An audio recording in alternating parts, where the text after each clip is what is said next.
រឿងព្រះអាទិត្យថ្មីរះលើផែនដីចាស់វគ្គទី13ជាប់ឃុំព្រោះអនាថាថ្ងៃខែចេះតែកន្លងផុតទៅសេចក្តីទុក្ខលំបាករបស់កម្មករដែលគ្មានទីពឹងក៏ចេះតែទ្វេឡើងតាមលំដាប់នៃថ្ងៃខែនោះដែរសំនៅតែរកត្រីចក្រយានសម្រាប់ធ្វើជាឧបករណ៍ក្នុងការចិញ្ចឹមជីវិតមិនទាន់បានជីវិតរបស់សំហាក់ដូចជាត្រូវគេចាប់យកទៅសន្ធប់ជាប់ចិត្តនៅក្នុងគុហាដងងងឹតគ្មានអ្វីជាទីសង្ឃឹមឥឡូវសំបានខ្លាចខ្លួនទៅជាមនុស្សអនាថាហើយសំត្រូវម្ចាស់គេបណ្ដេញចេញពីកូនខ្ទមដែលជាទីជម្រកនៃភ្លៀងផ្គរនិងកម្ដៅថ្ងៃព្រោះគ្មានប្រាក់ឈ្នួលឲ្យគេសំត្រូវដើររសាត់អណ្ដែតទូទៅក្នុងព្រះរាជធានីដើម្បីស្វែងរកការងារធ្វើតែគ្រប់ទីកន្លែងសុទ្ធសឹងតែមានកម្មករធ្វើការគ្រប់ចំនួនអស់ហើយ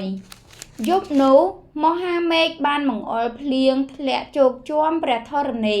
ប្រហែលជាម៉ោង21សំអង្គុយអោបក្បាលជង្គង់នៅក្នុងសម្យាបវិហារនៃវត្តព្រះពុទ្ធមានបុណ្យ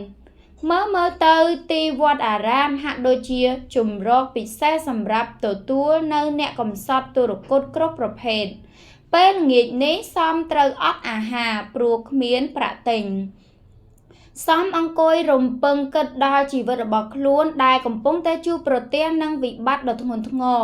ចុះវាសនាមិនបានជួយសំសោះឡើយហើយវត្ថុស័ក្តិសិទ្ធិទាំងឡាយហាក់ដូចជាគ្មានត្រាប្រណីសំដែរធម្មជាតិគ្រប់យ៉ាងដែលធម្មតាបានបង្កើតមកសម្រាប់មនុស្សលោកទូទៅនោះហាក់ដូចជាសម្រាប់តែអ្នកមានមិនមែនជារបស់សម្រាប់អ្នកក្រដែលមានរូបសំរួមចំណែកនៅក្នុងនោះផងដែរពេលនេះសំគ្មានអ្វីនៅជាប់នឹងខ្លួនក្រៅពីខោអាវមួយចង្កេះ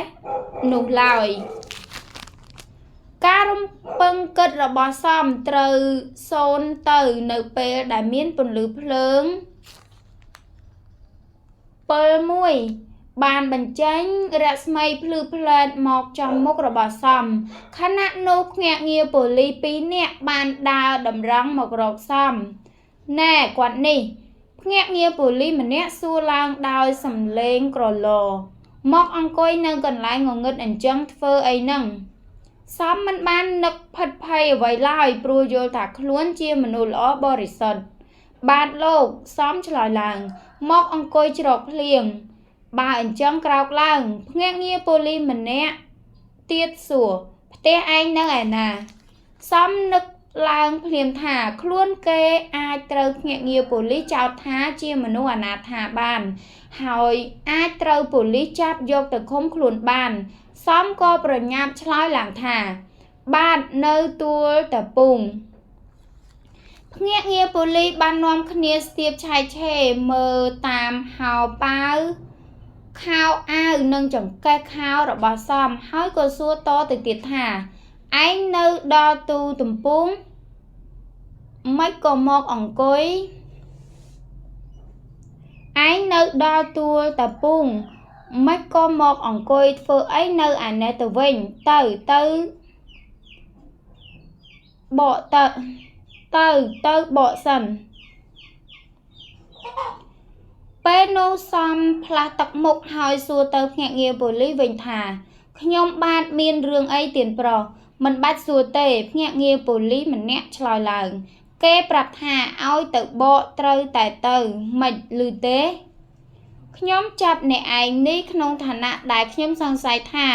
ឯងរត់ចេញមកពីគុកភ្នាក់ងារប៉ូលីសម្នាក់ទៀតនិយាយខ្ញុំមានអំណាចចាប់ឯងបានឬបើមិនដូច្នោះទេឯងមកលបចាំលួចអីវ៉ាន់គេ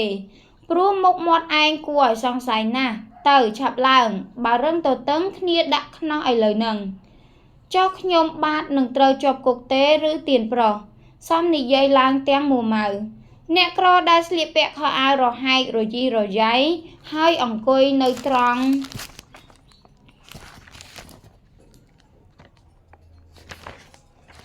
កន្លែងស្ងាត់លោកបែរជាគិតថារត់ចេញមកពីគុកឬមកលបចាំលួចអីវ៉ាន់គេ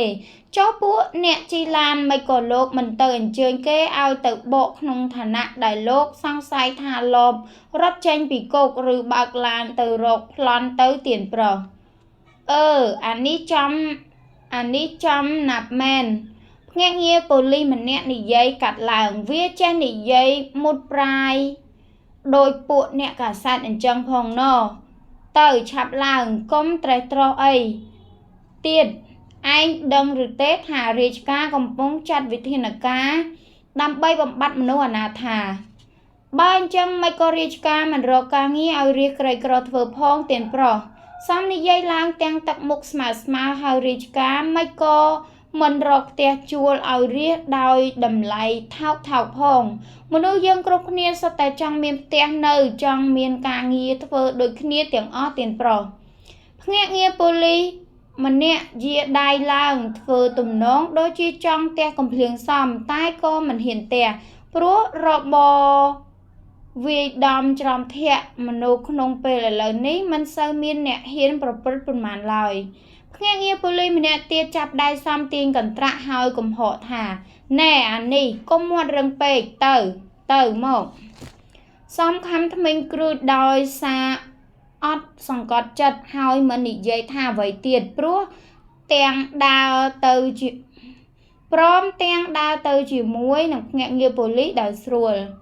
សំត្រូវភ្នាក់ងារប៉ូលីសនាំខ្លួនចូលទៅស្នងការប៉ូលីសក្នុងឋានៈដែលគេសង្ស័យ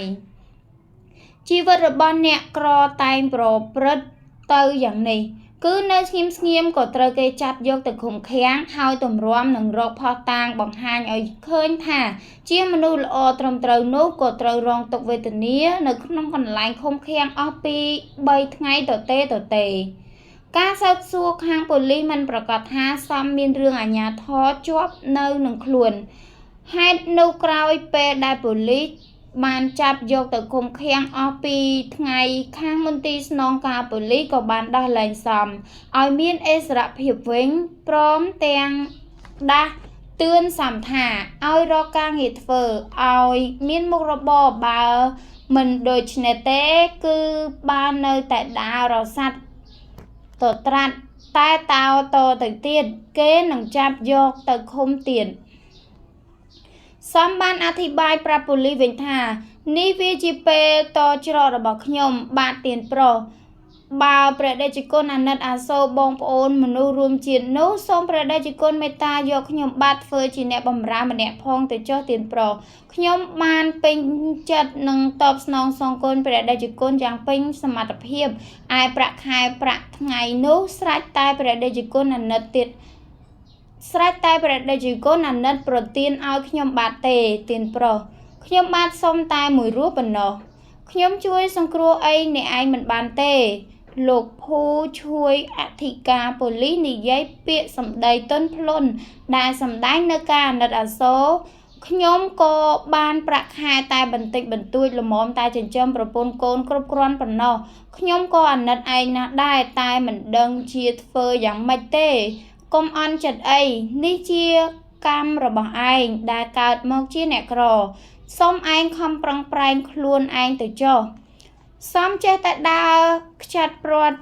ទៅទៀតគ្រប់ទីកន្លែងសំតែងត្រូវគេស្រែកបណ្ដេញចេញមកវិញក្រៅពីនេះសំត្រូវទទួលបាននៅពាក្យសម្ដីដែល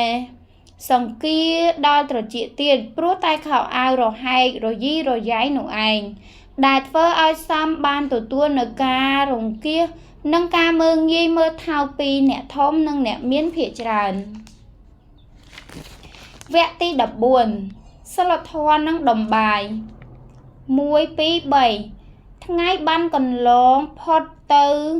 ដោយសេចក្តីទុក្ខវេទនាសម្រាប់លោកសំថ្ងៃនេះសំត្រូវតស៊ូនឹងសេចក្តីស្រេកឃ្លានដែលមានអានុភាពដ៏លើសលប់សម្រាប់ជីវិតមនុស្សដោយបានផឹកត្រឹមទឹកម៉ាស៊ីននៅចិញ្ចើមថ្នល់ដើម្បីជាការទម្ងន់ពោះតែប៉ុណ្ណោះសេចក្តីស្រេកឃ្លានបានរីកទ្វេឡើងគ្រប់វិនាទីហើយវាមានអានុភាពធ្វើឲ្យសំងងឹតមុខស្ទើរតែនឹងคล้ายទៅជារោគខ្យល់ក៏ច្រើនដងច្រើនគ្រាណាស់មកហើយយប់នេះសំបានដើរទៅឈរនៅ ខាងមុខហាងលក់ម្ហូបអាហារមួយនៅផ្សារចាស់សំសម្លឹងមើលទៅក្នុងហាងឃើញសុភាពបុរស 4-5 នាក់កំពុងតែអង្គុយផឹកស្រានិងស៊ីអាហារយ៉ាងឆ្ងាញ់ម្ហូបដែលគេហៅឲ្យចិនធ្វើនោះមានច្រើនមុខពេញតុដែលសំសម្លឹងមើលទៅឃើញថាបុរស 4-5 នាក់នោះបរិភោគមិនអស់ឡើយបុរសទាំងនោះមានសេចក្តីសប្បាយរីករាយយ៉ាងខ្លាំងតែថាវាជាទុក្ខសម្រាប់សំដែលឈរសម្លឹងមើលមាត់គេយ៉ាងខ្លាំងដែរសំឈរសម្លឹងមើលមាត់គេដោយសេចក្តីស្រេកឃ្លានស្ទើរដាច់ខ្យល់ស្លាប់ដែលមានទឹកមុខស្រពោនក្រៀមក្រំការចាំបាច់ក្នុងការស្រេកឃ្លានមានអានុភាពអាចបង្ខំចិត្តមនុស្សយើងឲ្យធ្វើអ្វីបានគ្រប់បែបយ៉ាងដោយលែងនឹកនាដល់សិលធម៌ហើយសេចក្តីស្រេកឃ្លាននេះមានអានុភាពអាចបង្ខំចិត្តមនុស្សឲ្យរើបម្រាស់ឡើងដើម្បីជួយជីវិតឲ្យរួចផុតពីកណ្ដាប់ដៃនៃមច្ចរាជសំចៅកន្ទុយភ្នែកក្រឡេកមើលទៅទូកញ្ចក់ដែលតាំងនៅជិតទ្វារហាងឃើញមាន់ទាខ្វៃព្យួរខាងក្នុងដែលធ្វើឲ្យសំលេបទឹកមាត់ក្អឿកដោយការសេកឃ្លានរឹងរឹតតែខ្លាំងឡើងទៀតសំនឹកចង់ចូលទៅអង្គុយនៅក្នុងហាងនេះហើយនឹងហៅឲ្យចិនយកម្ហូបអាហារមកបរិភោគឲ្យស្កប់ស្កល់តាមសេចក្តីស្រេកឃ្លានលុះឆ្អែតហើយក៏ដើរចេញទៅវិញស្ងៀមបើទុកជាចិនធ្វើអ្វីនោះក៏មិនខ្លាចដែរតែលុះសំឆ្ងោកមុខមកមើលសភាពតែងខ្លួនរបស់ខ្លួនសំក៏បែរជាគិតថាបើទុកជាយ៉ាងណាចិនក៏មិនធ្វើម្ហូបអាហារឲ្យខ្លួនបរិភោគដែរព្រោះរូបកាយនិងសម្លៀកបំពាក់របស់ខ្លួនមិនសមគួរនឹងចូលទៅអង្គុយនៅក្នុងហាងលក់ម្ហូបអាហារនេះសោះឡើយខណៈនោះសភាពបុរសហ៊ឺហាម្នាក់បានដើរចេញមកពីខាងក្នុងហាងដោយលក្ខណៈពេញទៅដោយការប្រហើនកោងកាចបុរសនេះឈប់ឈរត្រឹងក្នុងខណៈដែលឃើញសំឈរទៅផ្លូវចេញចូលហើយក៏យកដៃច្រានដើមទ្រូងសំធ្វើឲ្យសំខ្ទាតចេញជាចេញទៅបុរសនោះនិយាយរូបរាងនៅរឹងពឹងអញ្ចឹងកោតតែដើរមកសុំទានកើតដែរណោះរួចហើយសភាពបុរសនោះក៏ដើរតម្រង់ទៅរករថយន្តយីហោអាមេរិករបស់គេដែលចតចាំនៅចិញ្ចើមថ្នល់ជិតហាងនោះអ្នកបើកបររថយន្តបានបើកទ្វារជូនបុរសនោះសំខំមាត់ហើយក្តាប់ដៃណែនសំគិតថាខោអាវរហែករយីរយ៉ាយធ្វើឲ្យអ្នកដទៃគិតថាខ្លួនជាស្មោមជាចោទាំងដែលខ្លួនមិនដែលសុំទានអ្នកណាបានមួយសេនសោះឡើយអោណូមនុស្សយើងនោះគេមិនវាស់នៃអំពើល្អបរិសុទ្ធទេគេវាស់នៅកម្រិតល្អដោយមានប្រាក់កែវកងនិងសម្ពុតអាវសាវស្បៃបើទុកជាអ្នកនោះប្រព្រឹត្តអាក្រក់យ៉ាងណាក៏ដោយ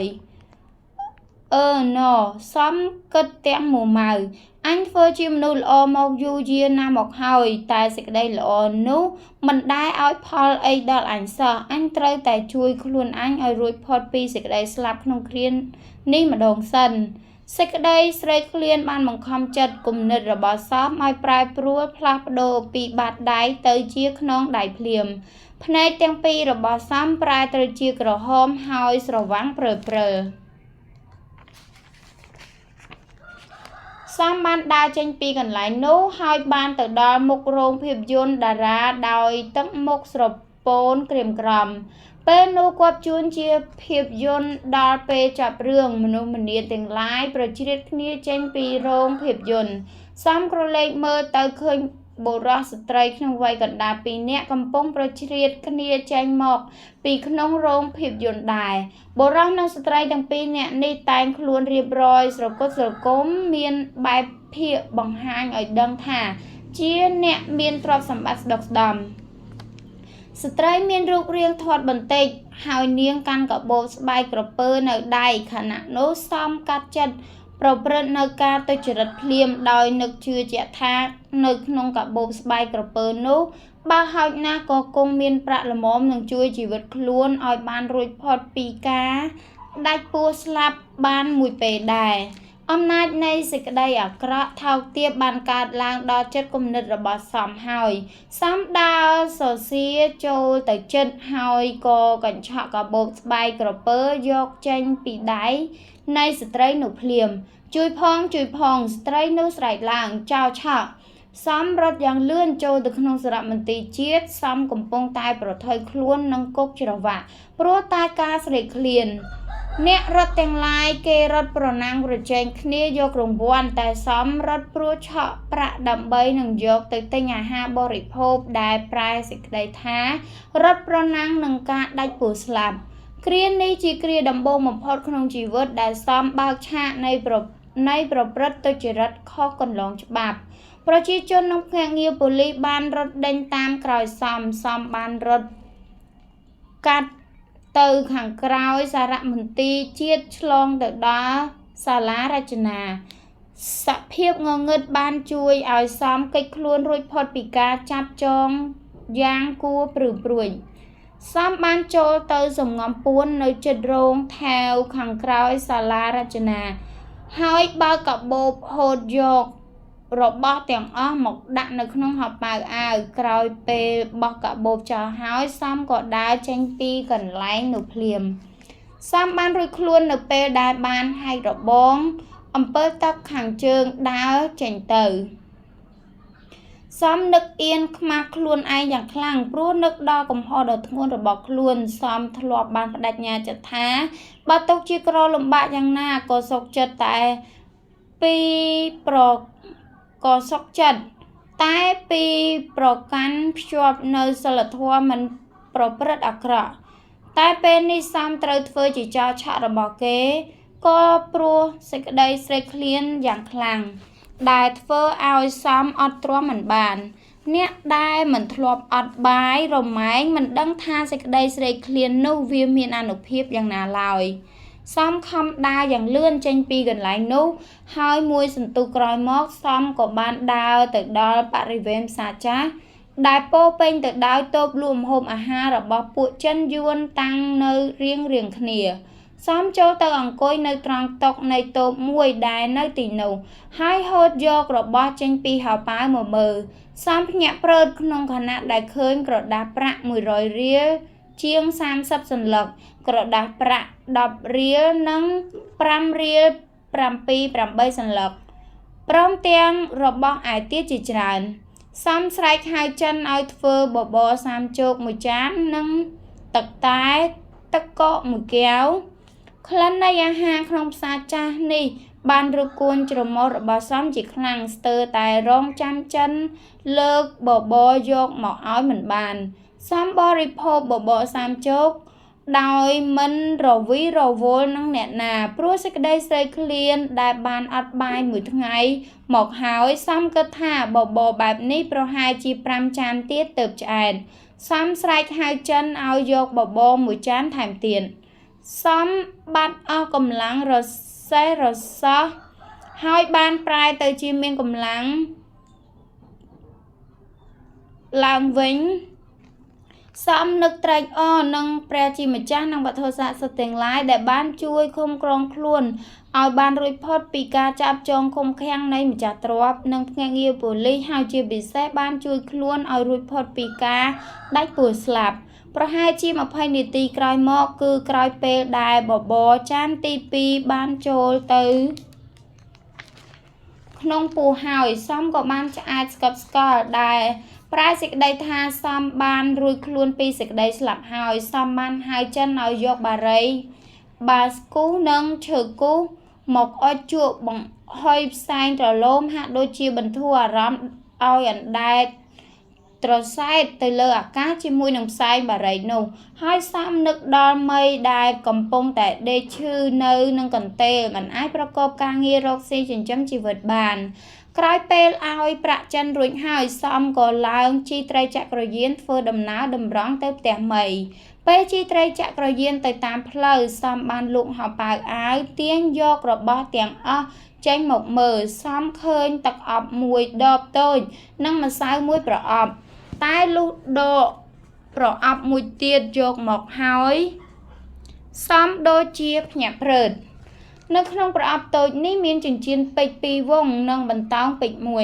1ពន្លឺពេជ្របានចាំងរស្មីផ្លែតសំបានបិទប្រអប់នោះហើយដាក់ទៅក្នុងហោប៉ៅអាវវិញភ្លាមក្នុងមួយជីវិតនេះសំមិនដែលមានពេជ្រមួយគ្រាប់ឡើយតែសំក៏អាចដឹងថាពេជ្រនោះមានតម្លៃយ៉ាងណាដែរសំគិតថាមាសពេជ្រនៅក្នុងប្រអប់តូចនេះមានតម្លៃច្រើនម៉ឺនរៀលម្លោះសំម្ចាស់គេយំសោកស្ដាយជាខ្លាំងហើយមិនដឹងជាជេរប្រតិចផ្ដាសាខ្លួនយ៉ាងណាឡើយសំមិនហ៊ានរើពិនិត្យមើលរបស់អ្វីនៅក្នុងហោប៉ៅអាវទៀតឡើយដោយគ្រាន់តែយកដៃស្ទាបមើលជារឿយដើម្បីបញ្ជាក់ឲ្យដឹងថារបស់ទាំងអស់នេះមិនជ្រុះបាត់ទៅណាឡើយលុះត្រីចក្រយានបាននាំទៅដល់គោលបំណងគឺផ្ទះរបស់មីហើយសំក៏ចុះដើរទៅរកមីយ៉ាងរុះរាន់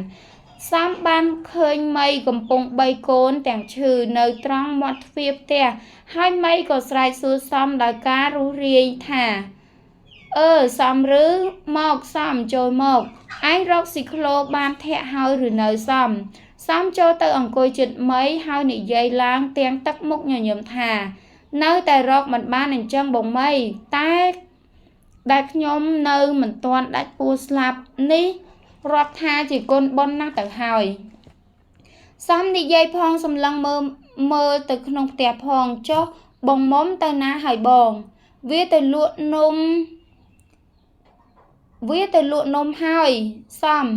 វាទុកកូនឲ្យគ្នាមើលមីដកដង្ហើមវែងហើយឆ្លើយឡើងពួកយើងមិនដឹងគ្រូចង្រៃអ្វីទេសំឯងរកស៊ីក្លូមិនបានធាក់ឯគ្នាត្រូវដេកឈឺសំឯងមានការអីឬបានជាមករកគ្នាទាំងយប់អញ្ចឹងសំងាកមើលមុខក្រោយមិនឃើញមានមនុស្សនៅចិត្តទៅនិយាយឡើងថាបងមីខ្ញុំមានជោគវាសនាល្អណាស់ដែលកើតឡើងពីការអាក្រក់របស់ខ្ញុំទៅបងមីចូលទៅនិយាយគ្នាខាងក្នុងផ្ទះបន្តិចព្រោះខ្ញុំមានការធំណាស់គ្រាន់តែសំនិយាយប៉ុណ្ណេះមីក៏ល្មមដឹងបានថាសំមុខជាប្រព្រឹត្តនៅអំពើទុច្ចរិតជាមិនខានមីសម្លឹងមើលមុខសំដោយការនឹកប្លែកក្នុងចិត្តព្រោះមីគិតថាមនុស្សដូចរូបសំនេះស្អប់ខ្ពើមនៅអំពើទុច្ចរិតជាទីបំផុតតែហេតុអ្វីក៏ងាកមកសួរសំដោយការចង់ដឹងស្អីទៅសំជោគវាសនាដែលកើតឡើងពីការអាក្រក់របស់ឯងនោះមើលនិយាយឲ្យគ្នាស្ដាប់ផងមើលបងមីសំចាប់និយាយឲ្យមីស្ដាប់ខ្ញុំដឹងថាបងមុខជាដៀខ្ញុំជាមិនខានក្នុងការដែលខ្ញុំចាំបាច់ត្រូវប្រព្រឹត្តនៅអំពើអាក្រក់ជាគ្រាដំបូងបំផុតក្នុងជីវិតខ្ញុំដើម្បីជួយខ្លួនឲ្យរួចផុតពីសេចក្តីស្លាប់ពុទ្ធោអើយមីឧទានឡើងដោយការតក់ស្លុតរន្ធត់ក្នុងចិត្តបើឯងក្រមានយ៉ាងម៉េចក៏ឯងមិនមករកគ្នាសំគ្នាបានប្រាប់ឯងហើយថាឲ្យមកនៅជាមួយគ្នាមិនក៏ឯងមិនមកបងមីសំនិយាយឡើងដោយការឃើញចិត្តឃើញថ្លើមបងឲ្យខ្ញុំមករកគួនបងដល់ណាទៀតបងសេចក្តីស្រេកឃ្លានបានបង្ខំចិត្តខ្ញុំឲ្យខ្ញុំឆក់គេខ្ញុំមិនគួរនឹងធ្វើអញ្ចឹងសោះតែវាជាការចាំបាច់ដែលខ្ញុំត្រូវតែធ្វើណាបងឆក់គេមីបើកភ្នែកធំហើយសួរបញ្ជាក់ដោយសំឡេងខ្សើឯងឆក់គេឬសំនឹងហើយបងសំសារភាពតែម្ដងខ្ញុំឆក់របស់គេនៅជិតរោងកុនតារាខ្ញុំរៀបនឹងដាច់ពោះស្លាប់ព្រោះសេចក្តីស្រេកឃ្លានក៏ស្រាប់តែឃើញស្ត្រីម្នាក់ដើរចេញមកពីរោងកុនខ្ញុំក៏ស្ទុះចូលទៅឆក់យកកាបូបប្រាក់របស់គេហើយរត់ចូលទៅសាលារចនាមីអង្គុយស្ដាប់ដោយការជួយភ័យជួសសំលុកហៅប៉ាវអាវដកយករបស់ទាំងអស់មកដាក់នៅចំពោះមុខមីរបស់របរទាំងអស់នៅក្នុងកាបូបនោះនៅទាំងអស់តែកាបូបនោះខ្ញុំបោះចោលទៅហើយស្លាប់ហើយមីឧទានឡើងនេះមិនមែនប្រាក់តិចតួចទេសំស្លាប់ហើយម្លេះប្រហែលជាម្ចាស់គេទៅប្តឹងហើយមើលទៅសំទាញក្រដាស់ប្រាក់មួយដុំយកមកមើលនោះគឺជាលិខិតសន្យាក្នុងការខ្ចីប្រាក់ 20,000 រៀលហើយក្រដាស់មួយសន្លឹកទៀតជាលិខិតបញ្ចាំផ្ទះមានតម្លៃ 100,000 រៀល ឯប្រាក់នោះមានចំនួនទាំងអស់ជាង 3,000 រៀល ខណៈនោះទឹកមុខរបស់សមបានប្រែទៅជាស្រស្លាំងដោយគិតឃើញដល់ការសោកស្ដាយនៃម្ចាស់ទ្រព្យ សមងើបមុខឡើងសម្លឹងមើលមុខមីហើយនិយាយថា បងសេចក្តីត្រូវការរបស់ខ្ញុំគឺបាយត្រឹមតែមួយឆ្អែតប៉ុណ្ណោះ ហើយបាយមួយឆ្អែតនេះបានធ្វើឲ្យម្ចាស់ទ្រព្យគេសោកស្ដាយក្តៅក្រហាយជាខ្លាំង បើអញ្ចឹងយើងគិតធ្វើយ៉ាងម៉េចឲ្យបានស្រួលបង មីមិនឆ្លើយថាអ្វី តែបានហត់នាមប័ណ្ណ 4-5 សន្លឹក ដែលបានយកចេញពីក្រោមលិខិតផ្សេងៗទៅឲ្យសមមើល ព្រមទាំងនិយាយតិចៗថា សមរឿងនេះឯងគិតយ៉ាងម៉េចស្រួលក៏ស្រេចតែឯងទៅចុះ គ្នាក៏មិនហ៊ានអាកាត់ថាម៉េចដែរ សមសម្លឹងមើលនាមប័ណ្ណដោយការស្ងប់ស្ងៀម ហាក់ដូចជាគិតដោះស្រាយនៅបញ្ហានោះ នាមប័ណ្ណនេះជារបស់ម្ចាស់ទ្រព្យដែលដាក់ជាប់យកមកនឹងកាបូប ហើយមានសេចក្តីខ្លីៗថា អុកញ៉ាសម្បូរសម្បត្តិ 123 វិថីវេដង ភ្នំពេញ បងមី សមនិយាយឡើងទាំងក្រៀមក្រំ ខ្ញុំនឹងយករបស់ទាំងអស់នេះទៅឲ្យម្ចាស់គេវិញឥឡូវនឹងបង ប្រាក់របស់គេខ្ញុំចាយអស់តែជាង 50 រៀលប៉ុណ្ណោះ ខ្ញុំសុខចិត្តទទួលកំហុសហើយប្រាប់គេតាមត្រង់ថា ការដែលខ្ញុំឆក់កាបូបគេនោះក៏ព្រោះតែខ្ញុំអត់ទ្រាំនឹងសេចក្តីអត់ឃ្លានមិនបាន បើខ្ញុំធ្វើអញ្ចឹងប្រហែលជាគេឃើញចិត្តឃើញថ្លើមខ្ញុំជាមិនខាន ហើយជួនកាលគេនឹងឲ្យរង្វាន់ចំពោះសេចក្តីល្អរបស់ខ្ញុំ ដែលខ្ញុំដឹងនៅកំហុសរបស់ខ្លួនក៏មិនដឹង បើខ្ញុំធ្វើអញ្ចឹងតើបងឯងយល់ថាម៉េច បើឯងគិតអញ្ចឹងក៏ល្អហើយសម មីសម្លឹងមើលមុខសមហើយឆ្លើយឡើង គ្នាមិនជួយត្រេកអរសាទរចំពោះលៀបរបស់ឯងដែលកើតឡើងក្នុងផ្លូវអាក្រក់នោះ ការដែលគ្នាស្រឡាញ់រាប់អានឯងក៏ព្រោះឯងជាកម្មករដែលប្រព្រឹត្តសុចរិតដូចរូបគ្នាសម គ្នាក៏យល់ចិត្តថ្លើមឯងណាស់ដែរ ដែលឯងត្រូវឆក់ទ្រព្យគេគឺដើម្បីជួយជីវិតខ្លួនឯងឲ្យរួចផុតពីសេចក្តីស្លាប់ តែហេតុផលនេះក៏នៅតែស្ដាប់មើលទៅដូចជាមិនចូលត្រចៀកគ្នាសោះ ព្រោះគ្នានៅតែជាមិត្តភក្តិដ៏ល្អរបស់ឯង ការបើឯងអត់ឃ្លានហេតុអ្វីក៏ឯងមិនមករកគ្នា គ្នាក៏នៅមានបាយល្មមឲ្យឯងស៊ីបានដែរ ទម្រាំឯងរកការបានធ្វើទៅសម ឯងគួរយករបស់ទាំងអស់នេះទៅឲ្យម្ចាស់គេវិញទៅឥឡូវទៅសម គ្នាគិតថាម្ចាស់ទ្រព្យគេប្រហែលជាមិនរករឿងអីទេមើលទៅ គេមកជាសប្បាយចិត្តហើយស្រឡាញ់ទឹកចិត្តឯង ដែលឯងដឹងកំហុសរបស់ខ្លួន ជួនកាលគេអាចជួយជ្រោមជ្រែងឯងឲ្យមានការងារធ្វើ បើហោចណាស់ក៏ជួយរកស៊ីក្លូឲ្យឯងធាក់បានដែរសម សមដកដង្ហើមវែងហើយអរផងភ័យផង ហើយក៏និយាយឡើងកាត់ថា បើអញ្ចឹងខ្ញុំនឹងយកទៅឲ្យម្ចាស់របស់គេវិញ និយាយចប់ហើយសមក៏ចាត់ចែងខ្ចប់របស់ទាំងអស់នឹងកូនកន្សែង ដើម្បីយកទៅឲ្យម្ចាស់គេវិញ សមបានចុះចេញពីផ្ទះមីទៅដោយការកាត់ចិត្តប្រថុយនឹងគុកច្រវាក់ព្រោះការដឹងកំហុសរបស់ខ្លួន វគ្គទី 15 ជាប់គុកព្រោះស្មោះត្រង់ ការដើររកផ្ទះលោកអុកញ៉ាសម្បូរសម្បត្តិនោះ មិនជាការលំបាកអ្វីឡើយ ព្រោះផ្ទះទាំងអស់ដែលស្ថិតនៅតាមវិថីវេដង សុទ្ធសឹងតែមានលេខរៀងទាំងអស់ សមឈររេរានៅខាងមុខមាត់ទ្វាររបង ហើយសម្លឹងមើលទៅក្នុងផ្ទះពន្លឺអគ្គិសនីក្នុងផ្ទះនៅភ្លឺច្រាលរន្ទាលនៅឡើយ ហើយមានមនុស្សបម្រើដើរចុះឡើងទៅមក អាណាខេត្តនៃផ្ទះនេះធំទូលំទូលាយ ហើយគឺផ្ទះសង់ទាន់សម័យ ឈររេរាមួយសន្ទុះសមក៏កាត់ចិត្តដើរចូលទៅក្នុងផ្ទះ សមបានជួបនឹងស្រីបម្រើម្នាក់ក្នុងខណៈដែលដើរទៅដល់មាត់ជណ្ដើរ សមលើកដៃសំពះហើយសួរនាងដោយពាក្យសម្ដីដ៏សុភាពថា អត់ទោសអ្នក លោកអុកញ៉ានិងលោកស្រីនៅឬទេ ចាស់នៅលោកទៅនឹងត្រឡប់មកដល់ផ្ទះវិញអំបញ្ញមិញនេះឯង បងឯងមានការអ្វីឬ សូមអ្នកទៅជម្រាបលោកបន្តិចបានឬទេថាខ្ញុំមកសុំជួបនឹងលោកដោយមានធុរៈផ្ទាល់ខ្លួន ម មើលទៅលោកដូចជាមិនឲ្យជួបទេស្រីបំរើនោះនិយាយឡើងព្រមទាំងសម្លឹងមើលមុខនឹងខោអាវរបស់សមលោកកំពុងតែមួម៉ៅខ្លាំងណាស់ព្រោះលោកត្រូវពួកអ្នកលេងឆក់យកបានកាបូបប្រាក់ពីល្ងាចមិញ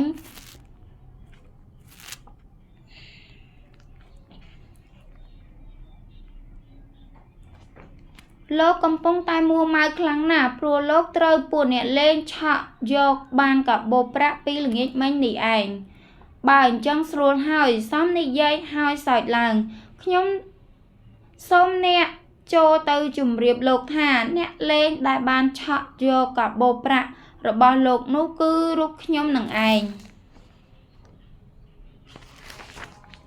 ស្រីបំរើស្រឡាំងកាំងហើយសម្លឹងមើលមុខសមដោយសេចក្តីងឿងឆ្ងល់មួយសន្ទុះក្រោយមកទៅនាងពោលថា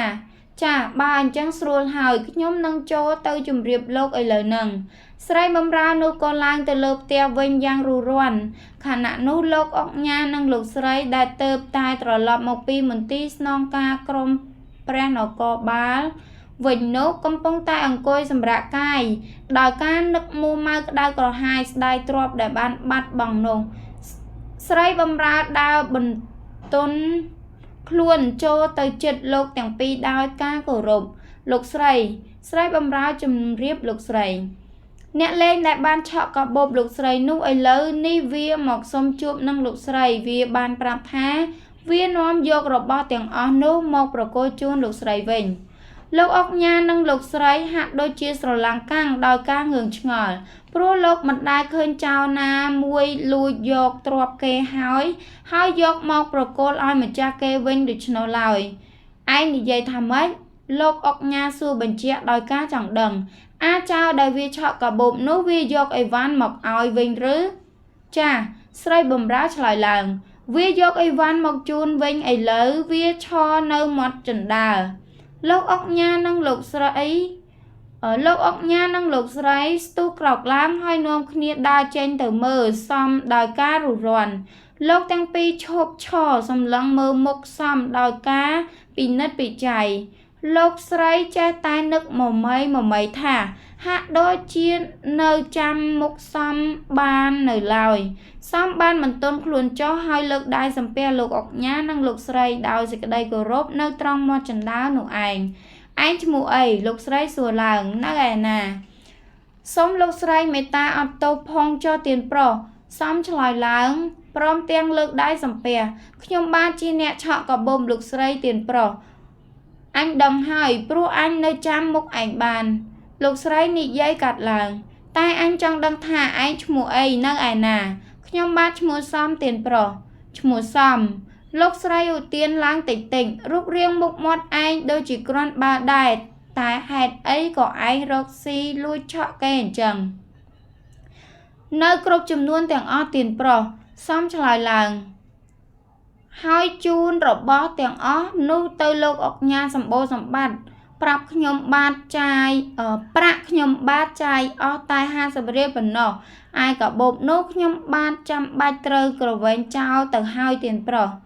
លោកអុកញ៉ាបានហៅសំឲ្យឡើងទៅលើផ្ទះហើយយករបស់ទាំងអស់ទៅពិនិត្យមើលជាមួយនឹងលោកស្រីលុះឃើញថារបស់ទាំងអស់នៅសល់គ្រប់ចំនួនហើយលោកអុកញ៉ាក៏ញញឹមស្រស់ឡើងភ្លាមតែលោកបែរទៅសម្លឹងមើលមុខសមដូចជាចង់ស៊ីសាច់ហើយនិយាយឡើងថាកាបូបស្បែកក្រពើរបស់អញថ្លៃជាង1000ណាមិនមែនលេងថេងទេសំខំប្រឹងញញឹមទាំងទឹកមុខក្រៀមហើយនិយាយឡើងដោយការគោរពថាសុំទោសទៅចោះលោកស្រីកាបូបនោះខ្ញុំបានក្រវាត់ចោលទៅហើយព្រោះខ្ញុំបានក្រែងគេចាប់បានខ្ញុំបានសូមឆ្លៀតយកឱកាសនេះចូលមកជម្រាបដើម្បីសូមទទួលនៅកំហុសរបស់ខ្ញុំបាទដែលខ្ញុំបានជាប្រព្រឹត្តខុសជ្រុលទៅហើយខ្ញុំបាទមិនដែលធ្លាប់លួចប្លន់គេ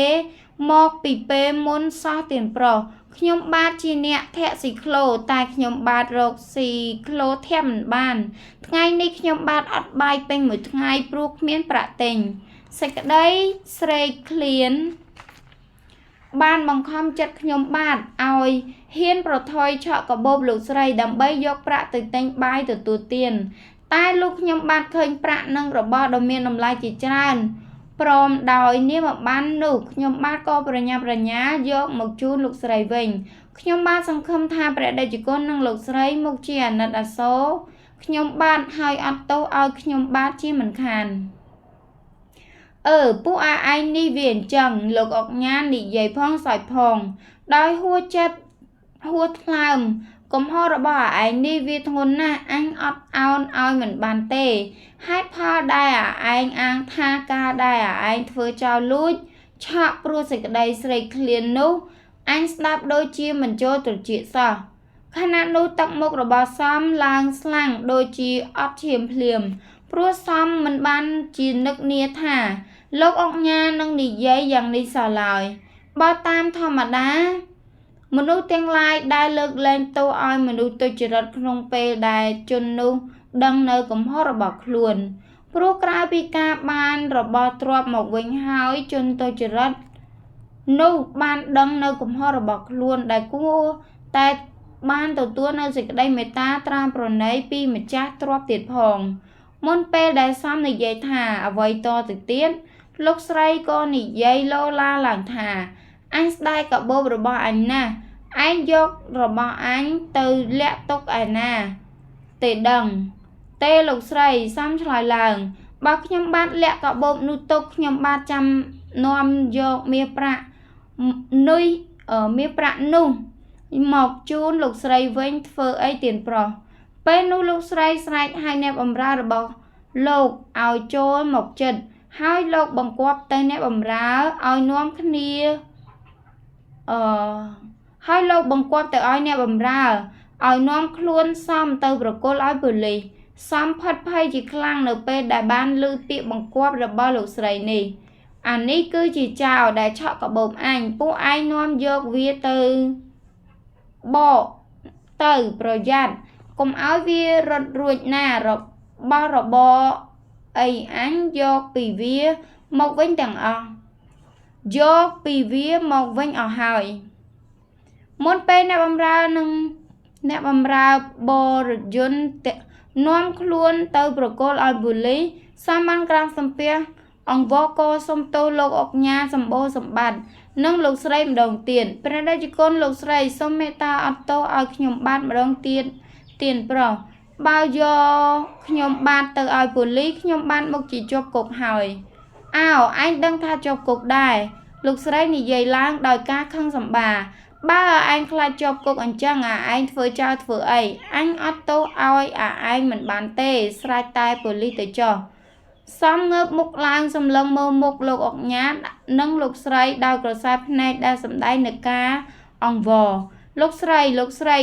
គួរតែអាណិតចោលដែលដឹងនៅកំហុសរបស់ខ្លួនហើយលើកលែងទោសឲ្យគ្នាផងទៅចុះទៀនប្រុសទេអញមិនលើកលែងទេអញមិនអាណិតទេលោកស្រីក្រវីក្បាលហើយនិយាយឡើងខ្លាំងអញអត់ទោសឲ្យចោលមិនកើតទេឯងធ្វើចោលឯងត្រូវតែជាប់គុកព្រោះស្រីលោកស្រីបែរមុខទៅខាងអ្នកបម្រើនិងអ្នកបើកបរយន្តដែលឈរនៅចិត្តលោកទៅពួកឯងនាំវាយកទៅបកទៅនៅបង្អែបង្អង់ដល់ណាទៀតហាពាក្យថាគុកជាពាក្យដែលមនុស្សទាំងឡាយខ្លាចហើយមិនចង់ដើរចិត្តឯសំក៏ខ្លាចគុកដោយអ្នកដទៃដែរការបើពីអង្គវកបានคล้ายទៅជាខ្យល់ហើយសំក៏ស្ទុះក្រោកឈរឡើងហើយសើចតិចដោយសេចក្តីក្រេវក្រោធលោកស្រីសំនិយាយឡើងដោយពាក្យសម្ដីធម្មតាគ្មានការគោរពខ្ញុំបាទដឹងច្បាស់ក្នុងពេលនេះថាសេចក្តីល្អវាគ្មានប្រយោជន៍អីទេបើដឹងថាអញ្ចឹងខ្ញុំបាទក៏មិនយករបស់ទាំងនេះមកជូនលោកស្រីវិញដែរតែខ្ញុំបាទស្មានថាលោកស្រីមុខជាអាណិតអាសូរដល់ចៅម្នាក់ដែលបានឆក់លោកស្រីព្រោះសេចក្តីស្រេកឃ្លានលោកស្រីកំហកឲ្យអ្នកបម្រើទៀតទៅនាំវាយកទៅសំបានកាត់ចិត្តក្នុងខណៈនោះភ្លាមក្នុងការប្រុងប្រៀបចាំប្រយុទ្ធតស៊ូនឹងពួកអ្នកបម្រើរបស់លោកអុកញ៉ាសម្បូរសម្បត្តិដោយដោះខ្លួនផាំងដៃស្ដាំរបស់សំដែលបានក្តាប់ទុកជាស្រេចនោះ បានដើរចំថ្គាមអ្នកបើកបររថយន្តដែលចូលមកចាប់តាមពាក្យបញ្ជារបស់លោកស្រីហើយធ្វើឲ្យអ្នកបើករថយន្តនោះដួលព្រុសទៅលើឥដ្ឋអ្នកបម្រើម្នាក់ទៀតស្ទុះចូលមកប្រឡូកនឹងសំភ្លាមលោកស្រីនិងលោកអុកញ៉ាបានស្រែកហៅមនុស្សម្នានៅក្នុងផ្ទះឲ្យជួយចូលមកចាប់សំទៀតហើយសំកម្មករអភ័ព្វដែលភ្ញាក់រលឹកក្នុងកំហុសរបស់ខ្លួនក៏ត្រូវពួនអ្នកបម្រើរបស់លោកអុកញ៉ាសម្បូរសម្បត្តិប្រហែលជា10នាក់មកចោមរោមវាយដំច្រំធាក់ម្នាក់មួយដៃមួយជើងលោកអុកញ៉ានិងលោកស្រីឈរសម្លឹងមើលដោយការភ័យក្រែងសំរត់រួចសំខំប្រឹងតស៊ូដើម្បីរត់ចុះចេញពីផ្ទះនោះតែត្រូវពួកអ្នកបម្រើបានចោមរោមជុំវិញខ្លួនដើម្បីស្ទាក់ផ្លូវខណៈនោះជើងរបស់អ្ន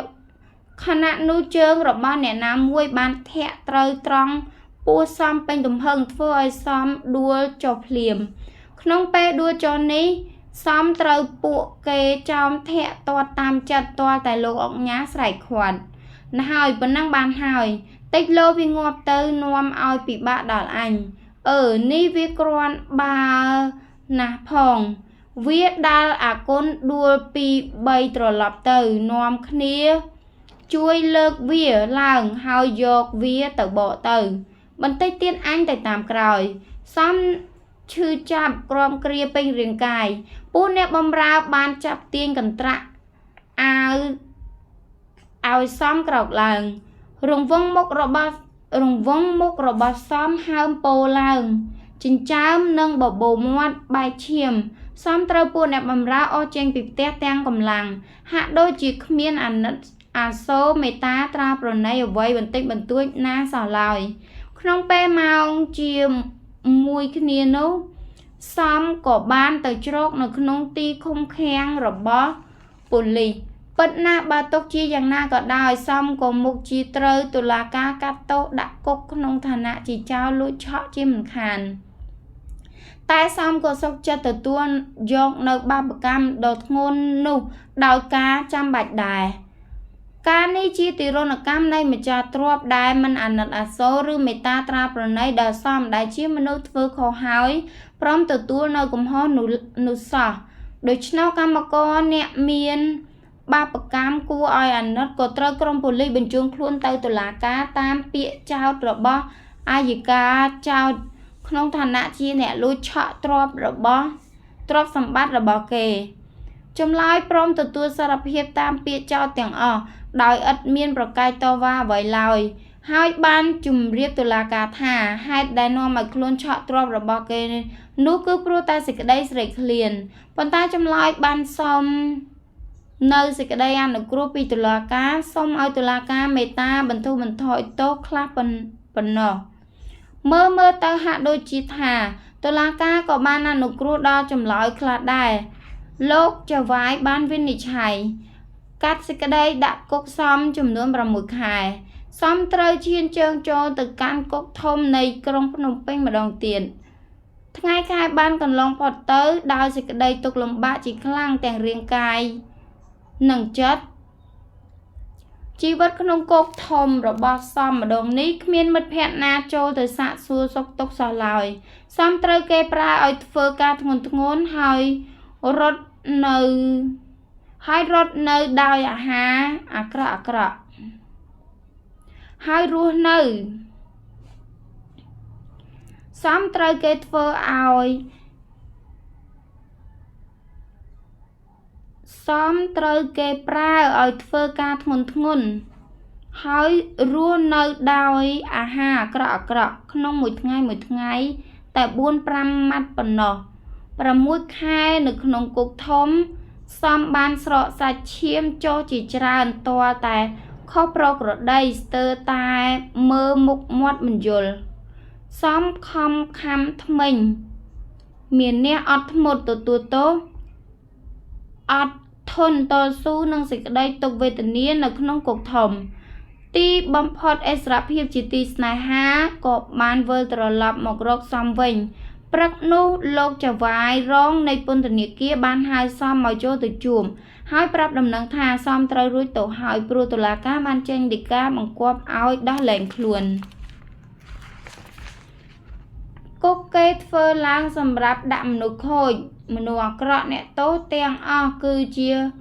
មនុស្សទុច្ចរិតប្រព្រឹត្តខុសកន្លងច្បាប់លោកចៅវាយរងបានឲ្យអាវ៉ាត់ដល់សមដោយទឹកមុខញញឹមញញែមហាក់ដូចជាជួយត្រេកអរក្នុងការដែលសមបានរួចទោសឯងគួរតែប្រែចិត្តគំនិតត្រឡប់ខ្លួនមកធ្វើជាពលរដ្ឋដ៏ល្អវិញមាត់ឯងមិនគួរជាអាញាកសោះខ្ញុំសូមឲ្យពរសិក្សាទូការដល់ឯងសូមឲ្យឯងបានជួបប្រទះតែនឹងសេចក្តីសុខសេចក្តីល្អតរៀងទៅហើយសូមកុំត្រឡប់មកឲ្យខ្ញុំឃើញឯងមុខ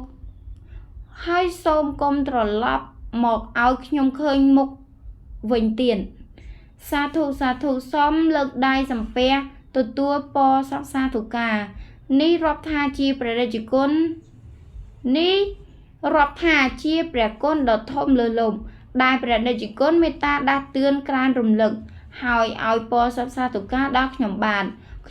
នឹងខំតាំងចិត្តតាំងថ្លើម